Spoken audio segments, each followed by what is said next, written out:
tous sur l'encre de la foi. Nous sommes aujourd'hui avec Samuel, moi-même Fabien, pour parler avec vous d'un sujet essentiel, souvent oublié, souvent négligé, le prix de la mise à l'écart lorsque l'on est appelé à servir Dieu et qu'on prend sur nous de décider, de choisir d'accepter cet appel. Samuel, bonjour. Bonjour Fabien. Et que t'évoque ce thème, le prix de la mise à l'écart? Ah, le prix de la mise à l'écart. Le prix de la mise à l'écart, c'est un abandon. C'est un abandon. Et un abandon, c'est aussi un signe d'obéissance, un signe de renoncement à soi. Renoncement à soi. Et ça m'inspire d'ailleurs, tu sais quoi, une histoire qui est dans la Bible. Peut-être que tu vas me dire, mais comment tu peux faire ce rapprochement? Je crois que c'est dans Marc 10, si je me rappelle bien, où il est question d'un jeune homme riche. Là. Et ce jeune homme riche, il vient voir Jésus et puis il lui dit, mais bon maître, que dois-je faire pour avoir la vie éternelle? Et Jésus va lui répondre comme ça, mais pourquoi m'appelles-tu bon? Il n'y a de bon que Dieu seul. Et ensuite, il va lui dire que, écoute, tu connais les commandements, hein, tu ne tueras point, tout ça, etc. Et puis ce jeune homme va lui répondre, mais tout cela, je me suis appliqué à le mettre en pratique depuis ma jeunesse ou depuis ma tendre enfance. Tout dépend de la traduction. Et la parole de Dieu nous dit que Jésus le regarda et l'aima. Et lorsque Jésus va lui dire, très bien, vends tout ce que tu as, donne-le aux pauvres, puis viens et suis-moi. La Bible nous dit juste après, la parole de Dieu nous dit que ce jeune homme fut attristé et reparti affligé de ce que Jésus lui avait dit. Dis-moi Fabien, est-ce que Dieu t'a déjà demandé quelque chose de facile à faire? Non. En règle générale, non. Difficile pour la chair, toujours. Toujours difficile pour la chair. Quand Dieu nous appelle, Dieu va toujours nous appeler à lâcher quelque chose auquel on se raccroche. Comme une huître vient s'accrocher à un rocher ou une moule s'accroche à un rocher. D'accord? Dieu va nous demander de lâcher ce rocher. Pour aller où? Il ne faut pas oublier que ce jeune homme, il était riche. Riche, donc il avait des biens, il avait de l'immobilier, il avait des terrains. Mais est-ce que tu te rends compte que il s'est appliqué à mettre la loi de Moïse en pratique dès sa jeunesse? Ça nous montre quoi? Ça nous montre que, je ne vais pas m'écarter du sujet, mais tu vas voir là où je veux en venir. Ça nous montre qu'on peut très bien appliquer la parole et devenir riche. Appliquer les principes bibliques et devenir riche. Mais attention de ne pas faire de cette richesse un rocher. On y reste attaché comme une huître. Très important aujourd'hui, très important aujourd'hui. Tu vois un peu? Et c'est là que lorsque Jésus va lui dire, écoute, prends tout ce que tu as, vends-le et donne-le aux pauvres. Et là, en fait, c'est son monde qui est en train de s'écrouler. Il se dit, mais bon sang, c'est mes biens, c'est tout ce qui m'appartient. Pourtant, lorsque on va lire l'histoire d'Élisée, lorsqu'Élie va aller voir Élisée, la parole de Dieu nous enseigne que Élie jeta son manteau sur Élisée. Mais où est-ce que Élie a trouvé Élisée? Dans le champ, avec la 12e paire de bœufs, en train de travailler. Et il laisse tout. Et il va tout laisser. Mais regarde bien ce qu'il va faire.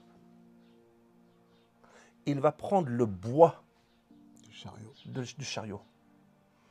Il va le mettre en tas. Il va y mettre le feu et il va y mettre les bœufs dessus. Et qu'est-ce qu'il va faire de ça? Il va donner la nourriture aux habitants. Et ensuite, il va partir, rejoindre Élie. Et Élie lui dit comme ça, n'oublie pas ce que je t'ai fait. D'accord? Là, à ce moment-là, maintenant quand on prend ce passage et qu'on vient le mettre avec ce jeune homme riche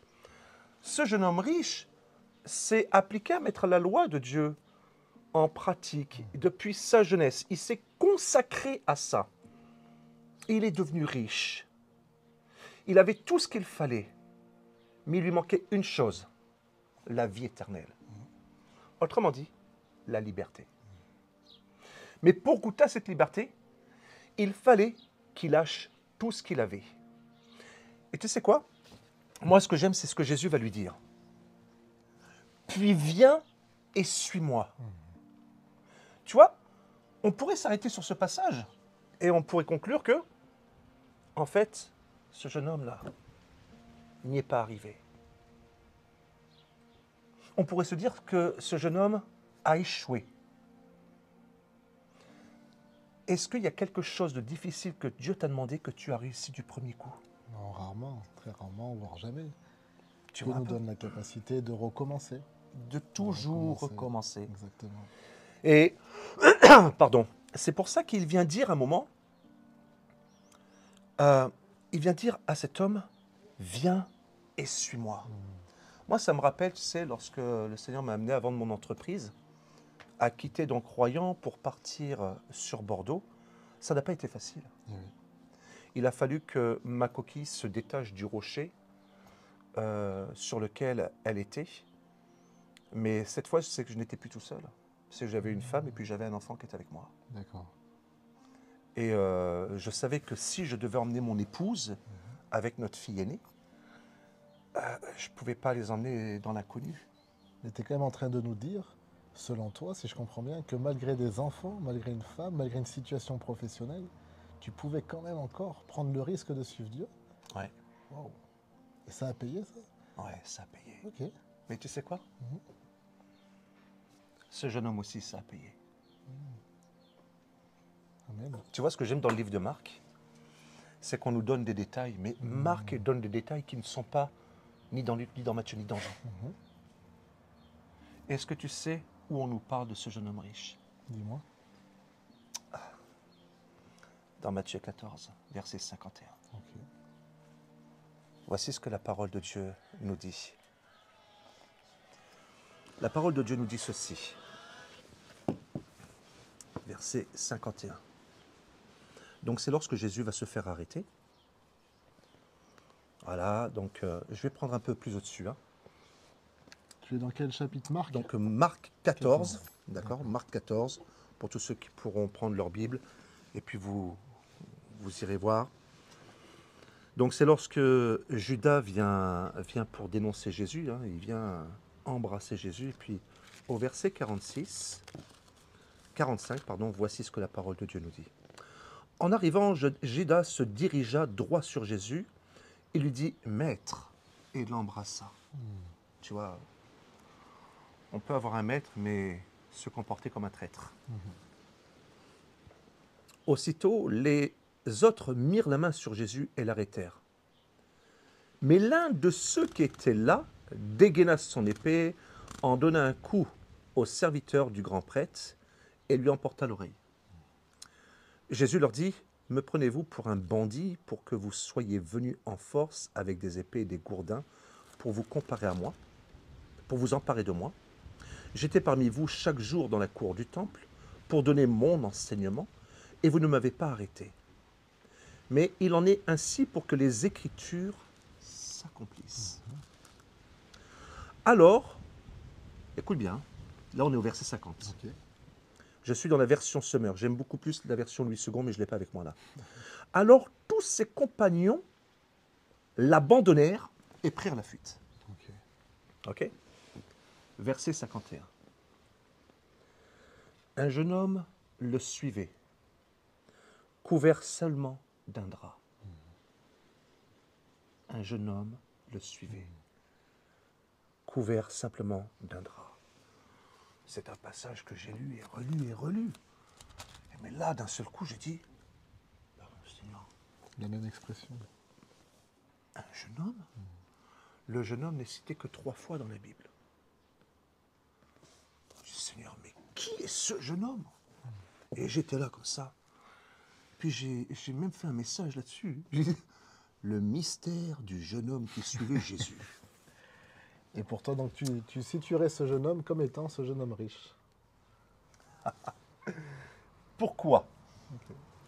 Pourquoi? Intéressant, c'est pas commun comme interprétation. Ah non, c'est pas commun.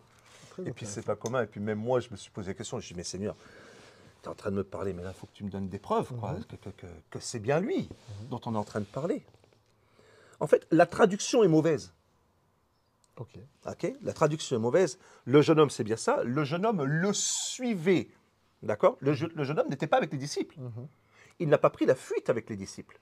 Le jeune homme le suivait, couvert simplement d'un drap. Seigneur. Et le drap, je me suis rendu compte en fait que c'était pas n'importe quel drap.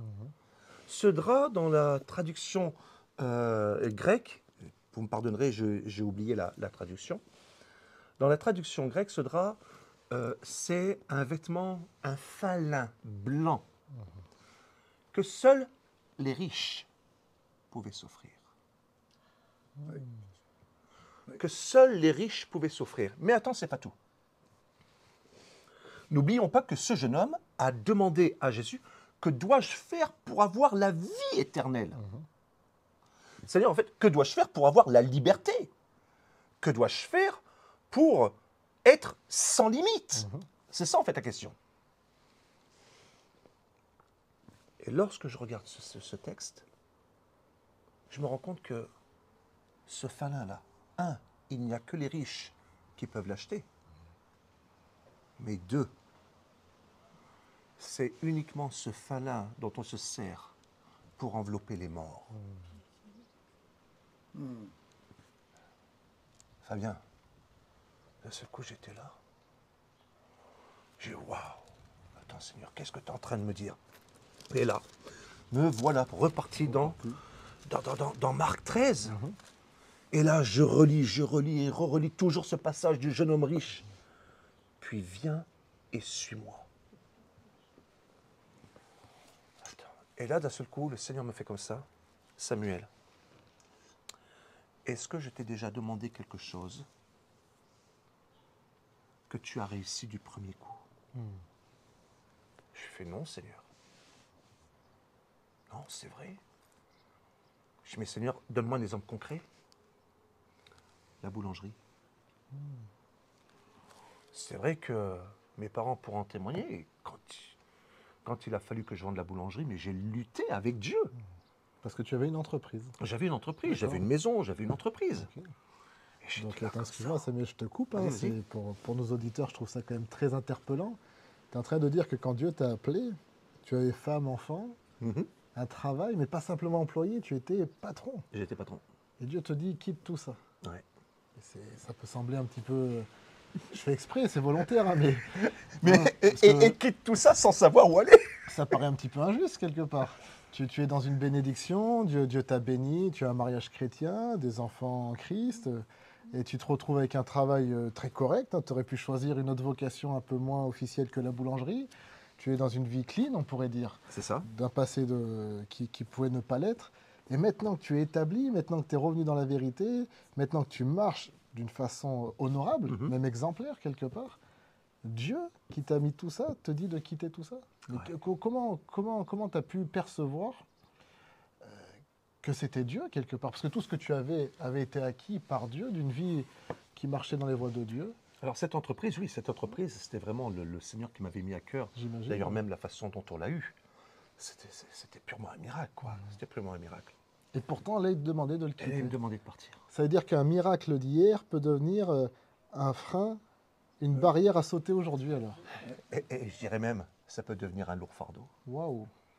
Ah, c'est profond, c'est profond. Ça ce peut que tu devenir dis. un lourd fardeau parce que cette même chose que tu aimes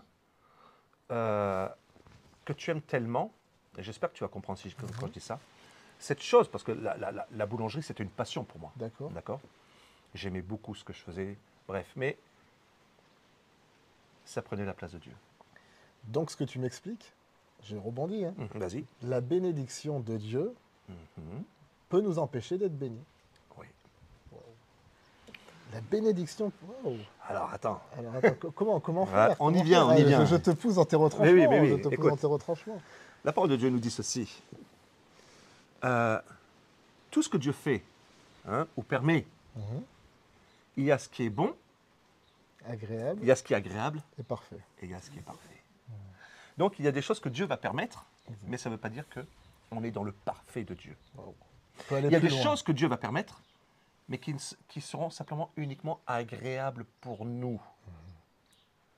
Mais il y a ce que Dieu veut nous amener à faire. Et là, nous sommes dans son plan parfait, dans son plan divin. Donc il y a une Et notion là, d'évolution alors. il y a une notion d'évolution. Et là, si tu me permets, tu sais, Bien sûr, je bien vais sûr. prendre l'exemple de deux temps parallèles. Ok. D'accord? Très bien. Il y a un temps ici, donc le temps sur terre, et il y a le temps de Dieu. Mhm. Mais ils sont pourtant côte à côte. Ça veut dire que tu peux très bien être dans l'agréable, dans le bon, Mhm. mais pourtant Dieu avait prévu quelque chose de parfait pour toi. Ce qui veut dire que quelque part, tu es sur une voie tout en étant à côté de la meilleure voie. Et ça, c'est quelque chose que je voudrais dire à des personnes qui nous regardent ou qui regardent cette vidéo. J'aimerais vous dire, prenez le temps de vous asseoir, prenez le temps de vous poser et de réfléchir un peu. Qu'est-ce que Dieu vous a déjà demandé et que vous n'arrivez pas à faire? Même qu'est-ce que Dieu a permis que vous puissiez avoir, que ce soit par exemple, je ne sais pas moi, travail, maison, épouse, pourquoi pas aussi, d'accord? Église, œuvre, mettez le nom que vous voulez dessus, mais qui cependant, c'est toujours dans le bon et l'agréable, mais vous n'êtes pas encore arrivé dans le parfait. Tu sais que l'une des traductions du mot parfait employé dans le Nouveau Testament, c'est mature. Hmm. Hein, des fois, il y a des projets qui sont initiés rapidement, Oui. qui sont un petit peu genoux. Mhm. Et Dieu nous amène à la maturité. Je pense qu'aussi le plan parfait, c'est pas un plan dans lequel on n'a pas d'épreuves. Mhm. Toi, tu es parti, pour m'avoir un peu raconté ton témoignage en privé, tu es parti, tu as tout laissé, tu as suivi l'œuvre de Dieu. Et tu continues les défis de l'œuvre de Dieu. La vie Mhm. n'est pas parfaite telle qu'on l'entend dans le sens idyllique, Tout mais à c'est fait. une vie dans une maturité, dans quelque chose qui construit l'éternité. Et comment toi, actuellement, dans cette vie, tu es au service de Dieu, tu as plein temps dans l'œuvre de Dieu. Mhm. Voilà, ta femme t'a suivi dans cet engagement, tes enfants, j'imagine, te suivent également dans cet engagement. Ça t'a amené à changer de région, à t'éloigner de ta famille, Oui. à tout reconstruire quelque part, même plus que quelque part. Dans ton ressenti personnel, en toute honnêteté, entre cette vie de Dieu m'a béni, m'a relevé du monde jusqu'à la lumière, je me suis marié, j'ai une entreprise, je réussis, là où beaucoup de chrétiens aimeraient être finalement, même des serviteurs de Dieu, et tout laisser pour une vie allant errant ça et là sur la terre pour servir le Maître. Ton sentiment intérieur, comment tu pourrais comparer le Samuel de l'époque de la boulangerie et le Samuel d'aujourd'hui, qui a répondu et qui a dit oui pour tout laisser et le suivre? L'amour en soi. Euh, lorsque cela est arrivé, pour moi, ce n'était que flagrant. Ok. D'accord? C'est plus en fait l'image est en train de se mettre devant moi, plus en fait j'étais en train de l'accepter, plus ça devenait comme une évidence. Et je me disais que si je voulais vraiment suivre Jésus, il fallait que je fasse non pas ce que je veux, mais ce que lui me demandait de faire, sans chercher pour autant à comprendre le pourquoi du comment ou à vouloir chercher à avoir des sécurités de droite et de gauche. Quand nous sommes partis, mon épouse et moi, de Royan, euh, au départ, je suis resté, si je me rappelle bien, je crois aux alentours de 5 à 6 mois. Là, on avait notre boulangerie, on avait notre maison qui était au-dessus, tout ça, et puis on était là, dans le salon. On ne savait pas le lendemain. La boulangerie était fermée. La boulangerie était fermée. C'était très concret. Ah oui, c'était concret. Et ça a été des temps où en fait, on s'est assis.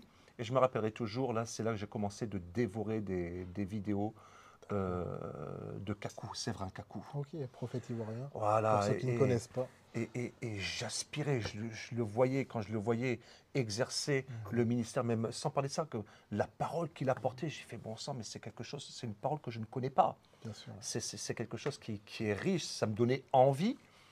Et, et donc, c'est là que j'ai dit à mon épouse, j'ai dit, bon, écoute, je ne sais pas là où on va, d'accord? Dieu lui-même est au contrôle, et puis c'est Dieu lui-même qui va donner la suite des événements. Et il va y avoir quelque chose qui va se faire. On va commencer de faire quelques allers-retours sur Bordeaux. D'accord. Mais pourtant, moi, je suis pas. Mais mes parents pourraient vous le dire. Hein. Je ne suis pas du tout quelqu'un de la ville. Moi, j'aimais les petits coins tranquilles. D'accord. Mon épouse était, elle, beaucoup plus de la ville. Et donc, il y a cette bataille qui commence à se créer. Non, Bordeaux, non, jamais j'irai à Bordeaux. Moi, j'aime les petits coins tranquilles et puis vraiment déterminé. Sans vouloir rentrer dans l'intimité, mais trouver une application pour tout à chacun, comment est-ce que tu allais sur Bordeaux parce que tu avais quelque part, on pourrait dire, un plan travail, un plan d'affinité avec des personnes, ou tu as reçu une direction particulière? Non, même pas. En fait, ce qui s'est passé, c'est qu'on avait des amis là-bas qui avaient une église. D'accord.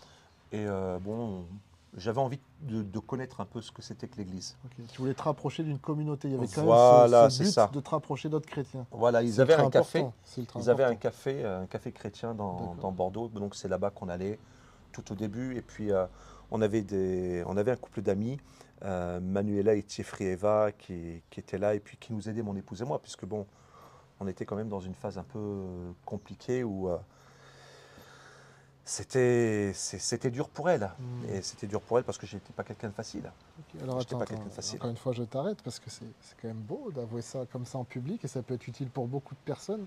Je reviens sur mes questions, mais tu es en train de me dire, alors on commence sur un programme, tu es un chrétien qui réussit dans la vie, à une Mhm, mesure respectable, tu as une femme, des enfants à charge, une entreprise, une famille aussi, tes parents. Je pense mhm. que la notion d'honorer ses parents, et tu te retrouves à tout planter sur un appel, Ouais. je le dis pour rire, hein, d'un Dieu invisible. Et en plus, tu me dis qu'à cette époque, ça n'allait pas très bien dans le couple. Ah bah non. Donc, combien de... Enfin, ça paraît évident, la sagesse voudrait que... Ah non, c'est surtout pas le moment de se lancer. Et pourtant, ça semble Mais avoir été pourtant, l'inverse. ça a été Wow, tu es l'inverse. en train de C'est nous pas ça dire que c'est semble. possible. C'est possible. Et tu me dis, ça semble pas, ça a été l'inverse. Et ça a été Ah, ta l'inverse. vie le prouve. Et Waouh. on est Ok, parti, tout ça. Et ils nous ont aidés. De là, arrivé un moment, et ils nous ont présenté un couple pastoral, le couple Mabwadi, d'accord. euh, avec l'apôtre André Larue, Sur Bordeaux toujours, sur hein. Bordeaux. D'accord. Et on a fait des allers-retours comme ça. Mais dans ma tête, moi, c'était pas Bordeaux. Je suis de passage. C'était simplement de Ok. passage, on était là-bas.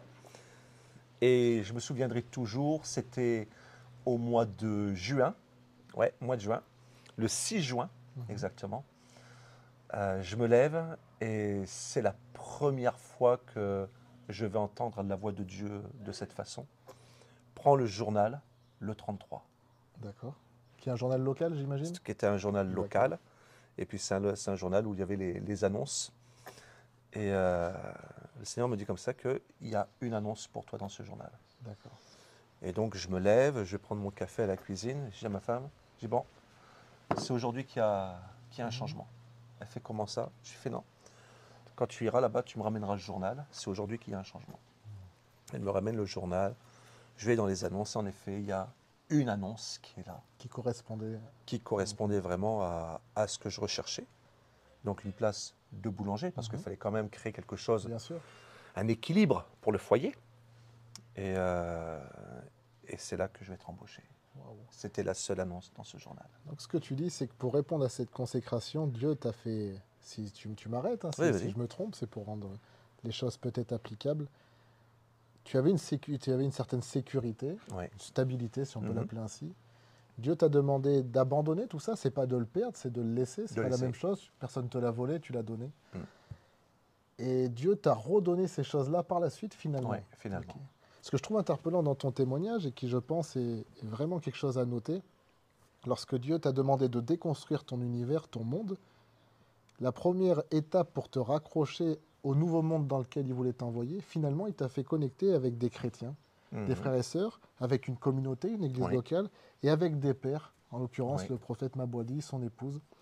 Et ça veut dire que ce qui a défini ton déplacement, ça n'a pas été l'appât du gain, mais finalement, ça a été la communion, retrouver la des communion, chrétiens et grandir. c'est ça. Et de ça a découlé le reste. Et de ça a découlé tout le reste. Je- Je me rappellerai toujours le jour où je suis arrivé, où j'ai franchi le seuil de cette église. J'ai entendu audiblement, c'est ici que je te veux à partir de maintenant. Je me suis même retourné vers mon épouse, je lui ai fait, qu'est-ce que tu m'as dit? Elle dit, non, mais je t'ai rien dit. Je lui ai fait, si, tu m'as parlé. Elle dit, non, je t'ai rien dit. Et qu'est-ce que tu dirais aujourd'hui, jeunes ou moins jeunes, hein, à ces chrétiens sincères, tout aussi sincères, mais qui n'osent pas s'engager à aller plus loin, parce que il faut quand même dire que toi, tu es issu d'une famille aussi dans le service. Donc tu as eu, je pense à mon épouse qui est aussi comme toi, fille de serviteur. Vous avez une certaine habitude, une accoutumance au fait de pas de foi. Mhm. Parce que vous l'avez vu faire, vous l'avez vous-même pratiqué à la suite de vos parents. Parce que c'est pas que vos parents, c'est vous également. Mais pour des personnes qui ne connaissent pas ces choses-là, qui auraient une tendance logique à dire tant que je n'ai pas le travail, tant que je n'ai pas la possibilité, tant que je n'ai pas ceci, je ne peux pas me lancer. Qu'est-ce que tu répondrais face à ces doutes, ces craintes qui sont humainement légitimes, mais qui doivent être aussi transcendées pour aller plus loin, que tu as transcendé pour aller plus loin? Ok, lorsque je répondrai ceci, avec Dieu, le pas de foi, c'est de lâcher nos béquilles. D'accord. Amen. C'est une D'accord. très belle image. C'est de lâcher nos béquilles. Par exemple, une personne qui a une jambe cassée, elle marche avec des béquilles. Je vais te prendre l'exemple, lorsque Pierre passe devant ce paralytique qui est là, et ce paralytique qu'on vient déposer tous les jours là, devant le temple, belle. d'accord? Tous les jours, on vient le déposer. En fait, on ne répond pas à son besoin, mais tous les jours, on vient le déposer. Alors, tu remarqueras que Pierre et Jacques avaient l'habitude de passer à cet endroit. Tous les jours, ils passaient. Mais ce jour-là, pourquoi ils s'arrêtent devant cet homme? Bonne question. Il s'est arrêté, pourquoi? Parce que, juste auparavant, il venait d'être visité par le Saint-Esprit. Et il passe jusqu'au jour où le Saint-Esprit lui dit, c'est maintenant, lâche une parole. Et il va prendre la main de cet homme et il dit, écoute, regarde-moi bien, tu vois, je n'ai ni argent ni or, mais ce que j'ai, au nom de Jésus, je te le donne. Lève-toi et marche. Qu'est-ce qu'il a fait? Il l'a attrapé, il l'a tiré. C'est pas de lui-même. Il a senti l'appel, il a pu discerner l'appel de Dieu. Attiré par ça. Il a été attiré par ça. Et c'est cette foi-là qui l'a amené en fait à prendre cet homme et à le faire mettre debout. Et cet homme s'est mis à marcher.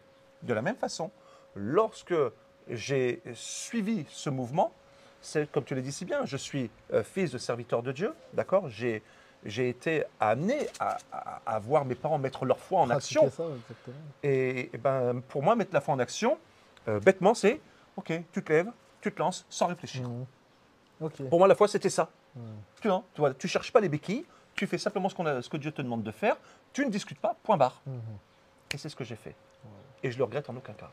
Et tu as j'aime ce que tu viens de dire parce que il y a quand même un équilibre dans ce que tu viens de dire. Il y a se lancer, de ne pas réfléchir, mais il y a aussi ressentir. Oui. Alors il y a un jeu de mots qui dit le sentiment, Le sentiment. mais je pense qu'il y a aussi une réalité dans le ressenti que Dieu nous donne.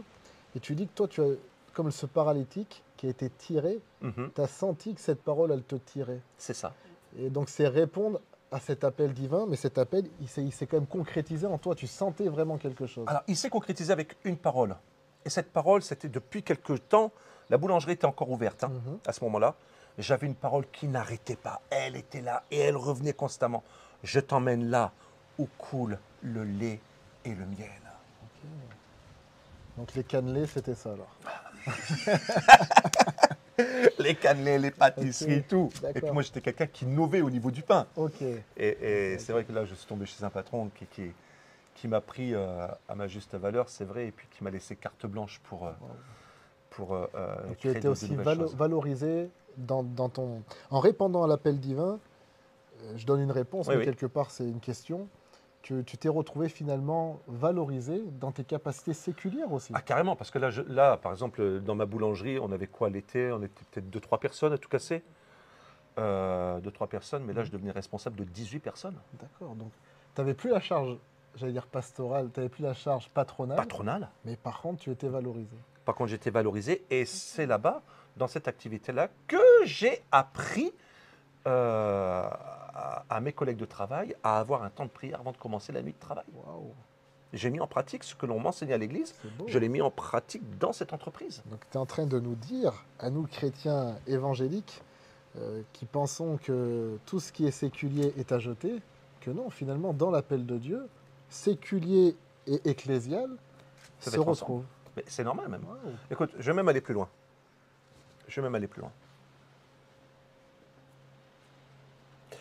Est-ce que ça, c'est vraiment le Seigneur qui me l'a révélé. D'accord? Bon, après, ce n'est pas grande révélation. Si on fait attention à ce que l'on lit dans la parole de Dieu, on va se rendre compte qu'il y a toujours une coïncidence. Il y a une coïncidence qui est là. Lorsque Jésus vient parler à Pierre, il dit à Pierre, ok, jette tes filets côté droit. D'accord? Il jette les filets, hop, il ramasse des poissons. Ok, je parlais en tant que banquière, elle vient de signer un gros contrat, elle ramasse des billets, du blé là. Elle laisse ça pour suivre Jésus. Pierre, lui, il laisse tout là. Jésus lui dit, désormais, je fais de toi un pêcheur d'hommes. Tu vois? Donc Il y a cette similitude il du utilise. travail avec l'appel. J'étais boulanger. Regarde bien l'image que je vais te donner. J'étais boulanger.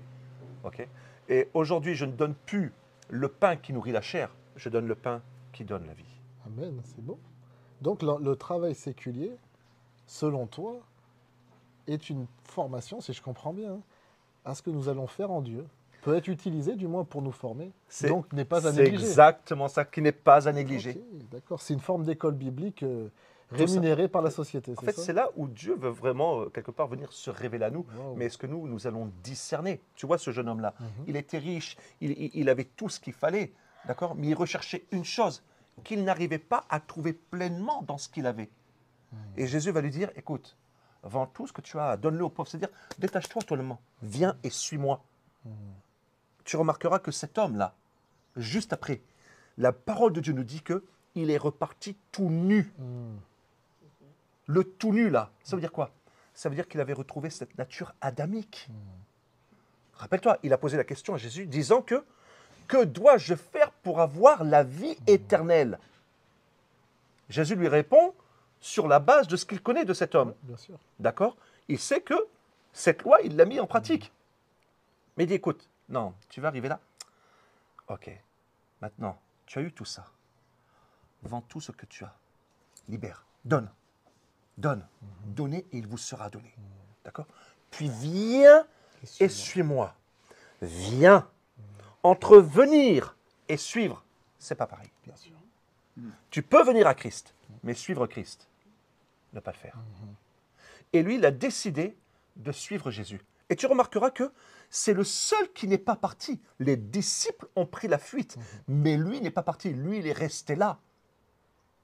Et au moment où ces hommes-là l'ont vu, la parole de Dieu nous dit bien que c'était quelqu'un qui suivait Jésus. Ouais, c'était pas un Autrement dit, disciple. tu sais quoi? Ah, comment je vais dire ça? Il y avait Jésus et ses disciples. Donc, Jésus et un cercle d'amis. Et il y avait cet homme qui était là. Il n'était pas dans le cercle des disciples. Il était en Il périphérie. était en périphérie. Mais il entendait tout ce que Jésus disait à ses disciples. Il suivait. Et il avait tout laissé pour poursuivre qui? Pas les disciples. Suivre Jésus. Donc là, là je fais exprès, hein, c'est Mais très vas-y, intéressant ce que tu soulèves et je pense que cette vidéo peut aider beaucoup de monde à une époque où on court après les formations bibliques et à Dieu la gloire, ça peut être utile, mais des fois, argent manquant, formation très chère, mes amis pasteurs, faites un effort. C'est compliqué de se former lorsqu'on n'a pas de moyens, lorsqu'on n'a pas forcément le temps, la vie de famille, des fois les écoles bibliques, il faut aller à l'étranger, c'est complexe. Tu es en train de dire que finalement on peut être en périphérie, dans une vie qui semble tout à fait humaine, et être finalement formé au travers de choses de notre vie de tous les jours, que le Seigneur va nous demander d'investir, de garder, des fois d'abandonner, et qu'on peut suivre Jésus sans faire partie des apôtres, et finalement faire partie de ceux qui bénéficient de son enseignement et qui deviennent, qui retrouvent cette nature initiale, cette nature adamique. C'est marcher seul à seul avec Jésus. C'est beau, c'est encourageant. Tu as des pour personnes qui l'auditeur. vont marcher en clan, d'accord? Mais tu as aussi des personnes qui sont solitaires. Il ne faut Bien pas oublier sûr. que les prophètes sont vraiment des Bien personnes sûr, bien sûr. solitaires. En règle D'accord? générale. Les évangélistes, on ne peut pas les cadrer dans un coin. Ils ont besoin d'être ouverts au monde. D'accord? Ce jeune homme-là, il a tout laissé. Il était en périphérie. Il était là. Tu sais, ça me fait penser à ce passage. Comment il dit ça? L'homme qui respecte l'Éternel, l'Éternel lui montre la voie qu'il doit suivre et le chemin, et lui révèle le chemin qu'il doit emprunter. Je crois que ça doit être dans les psaumes. Tu vois, lorsque je suis tombé sur ce passage, la voie, c'est quoi une voie? Tous les jours, je suis sur Bordeaux, je prends la rocade. D'accord? Il y a une grande voie. OK? Mais lorsque, par exemple, je viens pour aller à Royan, je prends, par exemple, la sortie, je crois que c'est la sortie 37 ou 38. Et là, j'attaque quoi? La route de campagne, donc les chemins. Et c'est dans les chemins que maintenant, je vais passer l'intimité avec Dieu. C'est-à-dire que sur la grande voie, je vais croiser du monde. Je vais croiser des personnes. Je vais entendre les expériences de ces personnes. Je vais entendre tout ce qu'ils ont pu vivre avec Dieu. Mais arrive un moment, le Seigneur te pousse à prendre une sortie pour te retrouver dans ce chemin. Très intéressant. Très Tu vois un intéressant. peu? Très intéressant. Et il y a un autre passage aussi. Il est question justement de ce jeune homme riche. Hein. On parle de ce jeune homme qui a tout laissé. Il faudra que je retrouve les Écritures exactement. Il faudra que je regarde dans mon calepin. Mais je crois que si on veut réellement suivre Jésus, c'est pas uniquement faire partie d'une église. C'est pas ce qui est le plus important. D'accord? C'est se tenir à l'écoute de la seule et unique personne qui est chaque jour auprès de nous. Le Saint-Esprit. Le Saint-Esprit. Pourquoi? C'est quand Jésus dit « Je suis le cep et vous êtes les sarments ». Celui qui ne porte pas de fruit, je l'arrache, je le jette au feu. Mais celui qui porte du fruit, je viens et je l'émonde, afin qu'il porte encore plus de fruits. Ce jeune homme-là, ce n'était pas l'argent qu'il avait, les biens qu'il avait, qui étaient le plus important. La parole de Dieu nous dit aussi, là où sera ton cœur, là sera ton trésor. Et est-ce que dans le sens de ce que tu dis, ça me fait penser, tu vois, ce passage de celui qui porte du fruit, mon père l'émonde. Oui. Donc il coupe concrètement, émondé, hein. C'était à Bordeaux, région des vignes. On coupe, on émonde, on retranche des branches qui Oui. des fois sont pas sèches. Afin qu'elle porte encore Des fois plus. des branches sèches, mais des fois des branches qui peuvent être bonnes pour qu'ils portent encore plus. Est-ce que l'application pratique, on ne la retrouve pas finalement dans la vie de ce jeune homme, est plus appropriée pour nous aujourd'hui dans ta vie, dans ce que tu nous Bien dis? sûr que si. Dieu t'a pas que demandé de relâcher des mauvaises choses, mais même finalement des bonnes choses ont dû être retranchées de ta vie pour que Dieu t'amène plus loin pour porter du fruit. On a souvent l'impression, je ne sais pas comment tu le vis, mais dans le prix de la mise à l'écart, c'était notre thème de base, on digresse un petit peu dans cette liberté qui nous est donnée, mais le prix à payer, c'est pas simplement de laisser finalement des mauvaises choses.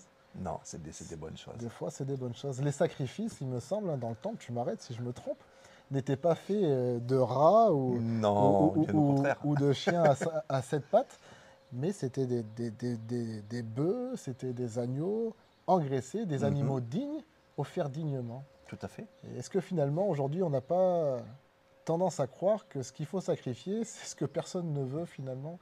Il faut abandonner, excusez-moi du terme, les détritus sur l'autel. Non, des fois, il est question d'abandonner des bonnes choses. D'abandonner des bonnes Et choses. toi, il me semble que tu as abandonné des bonnes choses sans être garanti humainement de les retrouver meilleures. Il fallait la foi quand même pour ça. Sérieux, je vais te répondre avec ceci. J'étais en Suisse et le Seigneur était en train de me parler. Il faut savoir que j'ai 3 enfants. D'accord? 3 enfants en plus, oh là là. J'ai 3 enfants. Le déménagement, ça a dû être quelque chose. Je t'assure. Bon, à l'époque, on n'en avait qu'une. Alors, c'est mieux. Mais lorsque j'ai eu ma Mercedes, c'est là que j'ai appris que ma femme était enceinte. J'hésitais entre 2 voitures. Tu vas voir l'anecdote. Et donc, j'ai dit à ma femme, j'écoute, j'ai à notre frère, là, qui est un ami pasteur, il a telle et telle voiture au garage, qu'est-ce que tu penses? Et puis là, mon épouse me fait, elle dit, tu sais, je pense que pour mettre la poussette, ce serait peut-être mieux. Bah, j'en ai le temps avant de remettre une poussette. Et puis elle me regarde comme ça. Bah, elle dit non, dans 9 mois. Prends le gros coffre, quoi. Et donc, on se retrouve avec une Mercedes Break. Et je l'aimais, cette Mercedes, parce que c'était la Mercedes où j'avais eu mon fils, tout ça. Et puis, elle nous a vraiment rendu grand service. Et on était en Suisse. Et le Seigneur me parle comme ça, il me dit, ta voiture, là, donne-la au pasteur, là. C'est la voiture avec laquelle on a eu Yadiel. Quand même, quoi. Donne la voiture. Puis je suis là auprès de ce frère qui est pasteur. Et puis, tu vois, je veux me rassurer. Tu n'as pas besoin de voiture. Est-ce que tu crois que Dieu est capable de te donner une voiture? Ah, il dit Amen. J'ai alors lève les bras et rend grâce à Dieu. Il lève les bras. Et puis bon, là, tu sais, il y a quand même un peu l'incrédulité, il faut dire ce qui est. Je t'ai dit mince, il a levé les bras. Exactement. Et là, je le regarde, je lui fais, mais attends, tu sais, Dieu aime les prières précises. Qu'est-ce que tu voudrais avoir comme voiture? Elle dit, ah, je voudrais avoir une Mercedes Une E270. La même que la tienne. Ça, Ok. c'est ma voiture. Ah oui. Ok, je mets encore plus précise. Il dit, je voudrais que ce soit un break. Je dis, ça, c'est vraiment ma voiture. Je dis, mais il y a quelque chose. Et là, tu as prié pour qu'elle soit rose. Il fait, je voudrais qu'il y ait les jantes talus, et puis je voudrais qu'il y ait le poste dedans, et je voudrais qu'elle soit grise. Je dis, mais ça, c'est vraiment ma voiture.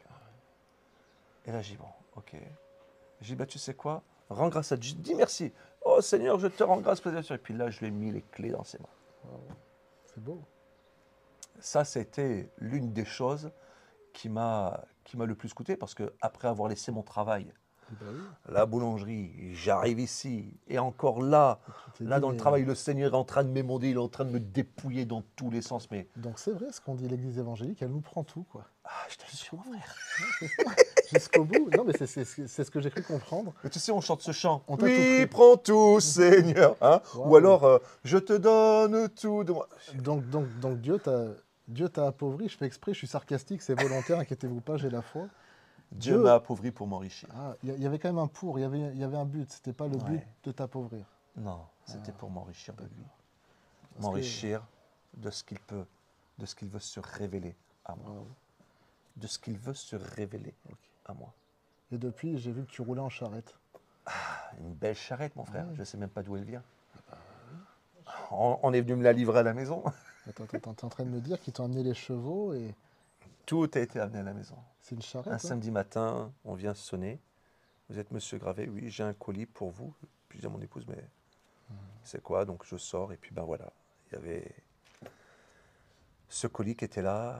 On me tend les clés avec le message de la part du Seigneur pour vos missions. Ah, c'est quand même assez marrant parce que la voiture a l'air d'être plus grosse qu'un break. Et D'une marque similaire, pour pas répéter sans cesse les marques, voilà, d'une marque similaire et d'une qualité meilleure quand même. et puis d'une qualité meilleure. Et puis surtout que là, ben, de moi-même Tu n'aurais pas acheté. pour entretenir. Non, jamais j'aurais acheté ça. Non, parce que l'entretien, c'est quelque chose. Ah oui.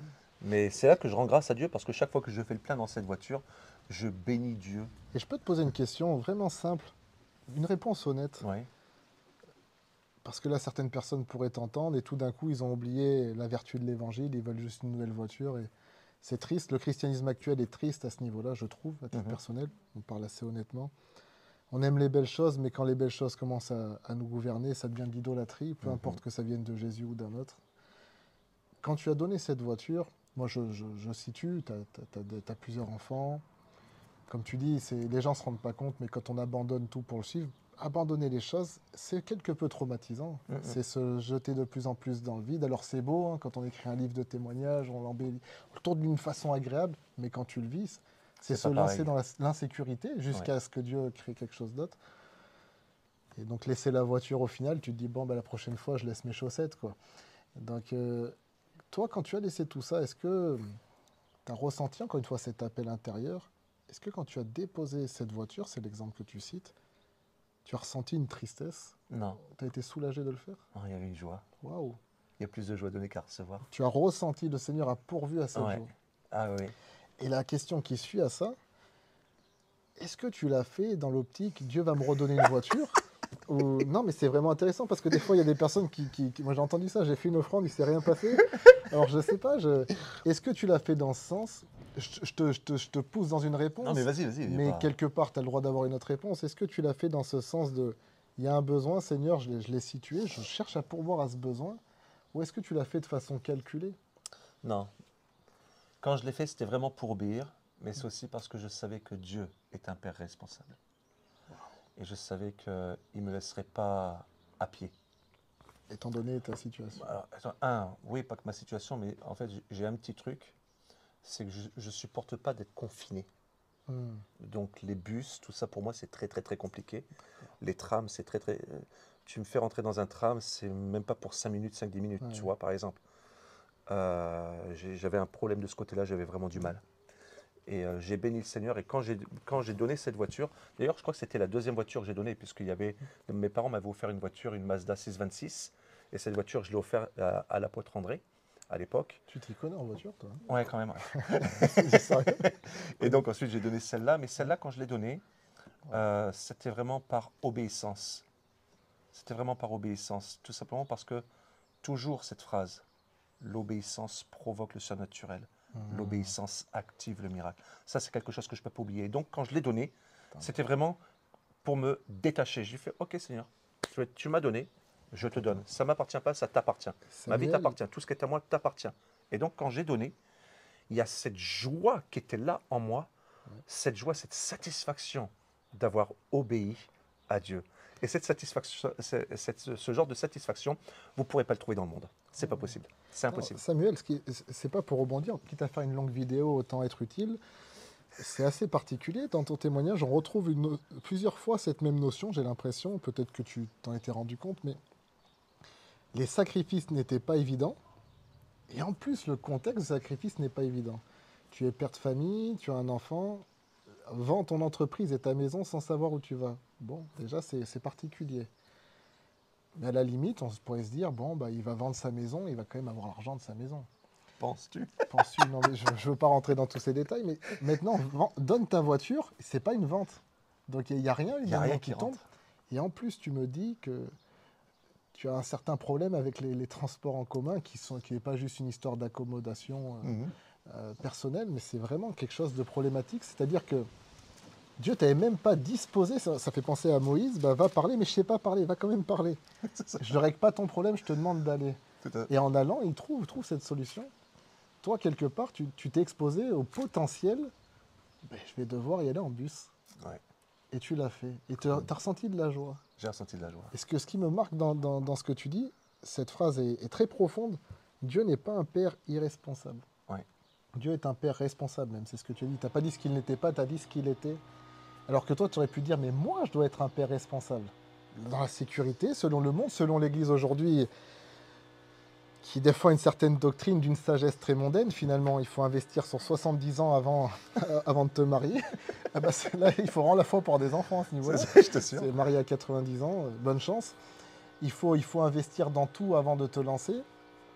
Tu as accepté de passer pour quelqu'un d'irresponsable parce que tu as cru que Dieu, lui, serait responsable. Et derrière, Dieu a pourvu. Et j'ai l'impression que dans chaque domaine, Dieu nous amène à perdre la face quelque part. Tu vois ce qu'il est dit de ce jeune homme, c'est dit ce jeune homme riche. Dans d'autres évangiles, il est dit que c'était un chef. Ouais. Donc il devait perdre les honneurs de ce monde pour retrouver les honneurs selon Dieu. Et dans ton histoire, lui, on ne connaît pas la suite en somme. Hein. Mais j'ai l'impression, du moins, que ces honneurs perdus, honneurs selon Dieu, je ne parle pas de ces honneurs qui nous galvanisent et nous rendent orgueilleux, hein, on est d'accord, Dieu nous préserve de ce genre de choses. Mais tu as retrouvé plus d'honneur que ce que tu avais laissé. Tu as dit que tu as commencé avec des personnes sous ta charge. Tu as pu les conduire vers l'évangile. Il me semble qu'aujourd'hui, tu es dans le ministère à plein temps. À temps plein, Tu sers dans ton église. Tu travailles à l'implantation d'église. Tu as un rapport équilibré et sain avec ton père spirituel, avec les frères et sœurs. Et maintenant, tu as 3 enfants. Tu es parti avec un enfant. Peut-être que dans 2-3 ans, tu en auras 6, je ne sais pas. Mais en tout cas, la postérité assurée. La postérité. Donc, pour le mot de la fin, qu'est-ce que tu pourrais dire à un auditeur qui, quelque part, je vais conceptualiser l'idée. Qu'est-ce que tu dirais au Samuel d'il y a quelques années, le Samuel d'aujourd'hui qui a atteint ses résultats et qui va devoir en atteindre d'autres? Qu'est-ce que tu dirais à ce Samuel qui, peut-être il y a quelques années, doutait de tout ça?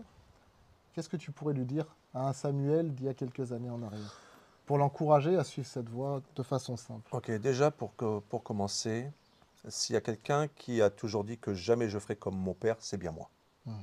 Ça a toujours été quelque chose, je ne me voyais pas devenir pasteur, ni même prophète, ni même évangéliste, rien de tout ça. Mais il y a ce que nous pensons et il y a ce que Dieu a mis pour nous, il y a ce que Dieu a mis pour toi qui regarde cette vidéo. Je viens te dire ceci, c'est que la foi est une folie pour l'homme. Là où l'homme ne peut pas, c'est Dieu qui prend le relais. Mais il y a toujours ce pas de l'homme qui est à faire. J'aimerais dire ceci, c'est que la parole de Dieu nous dit ceci, Apocalypse 3:20, je suis à la porte et je frappe. Si quelqu'un entend ma voix et ouvre la porte, j'entrerai chez lui, je souperai avec lui et lui avec moi. D'accord?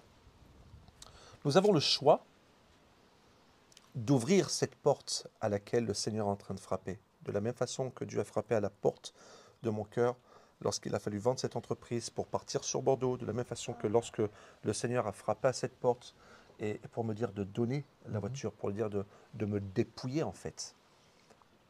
Je crois que c'est la meilleure des choses que nous puissions faire et c'est la meilleure des choses que tu puisses faire. Je ne sais pas quels sont les défis, d'accord? Tu es peut-être en train de raisonner. Ah oui, mais j'ai ci, je ne peux pas. Ah oui, non, mais j'ai mon travail là, je ne peux pas. Ça, ce ne sont que des raisonnements. Ça veut dire que tu t'appuies encore sur tes béquilles. Je ne vais pas dire à quelqu'un d'immature de faire ça par contre. Ok, merci pour Attention. l'équilibre. Je ne vais pas dire à quelqu'un d'immature de faire ça, je ne vais pas dire à quelqu'un qui vient juste de donner sa vie à Christ de faire ceci. Non, non, non, non, non. Il faut quand même avoir de la sagesse. Pourquoi? Parce il faut quand même, comment je veux dire, il faut quand même une certaine connaissance de Jésus pour accepter de faire ce que j'ai fait. D'accord? Je t'ai expliqué que, tu sais, j'ai perdu mon travail en 2023. Et là, ça a vraiment été quelque chose pour moi où, ok Seigneur, c'est bon, tu veux vraiment maintenant que je te serve à temps plein, d'accord. Mais là, ici, ça disait oui, mais C'était compliqué. là, c'était compliqué. Et il faut savoir que le champ de bataille, c'est nos pensées. C'est vraiment ça. Le champ de bataille, ton champ de bataille, c'est dans tes pensées. C'est la raison pour laquelle, toi qui regardes cette vidéo, je vais te dire que si tu es dans la foi, si tu connais le Seigneur depuis un moment, je vais te dire ceci. C'est quoi ton trésor? C'est ton travail? C'est ta maison? C'est ta femme? C'est ta famille? Donc c'est le sable. Mais si c'est Jésus, si Jésus est ton trésor, alors tu es en train de bâtir réellement sur un roc. Et ce roc qui ne cessera jamais de pourvoir à chacun de tes besoins. J'aimerais dire ceci à quelqu'un. Dieu se révèle à ses fils et à ses filles sous diverses formes. Il se révèle comme étant le Dieu qui pourvoit. Il se révèle comme étant le Dieu qui guérit. Il se révèle comme étant le Dieu qui élève. Je vais m'arrêter là, mais la liste n'est pas exhaustive, hein. Il y a encore plein de choses. Maintenant, regardez bien. Il se pourvoit comme, il se présente comme le Dieu qui pourvoit.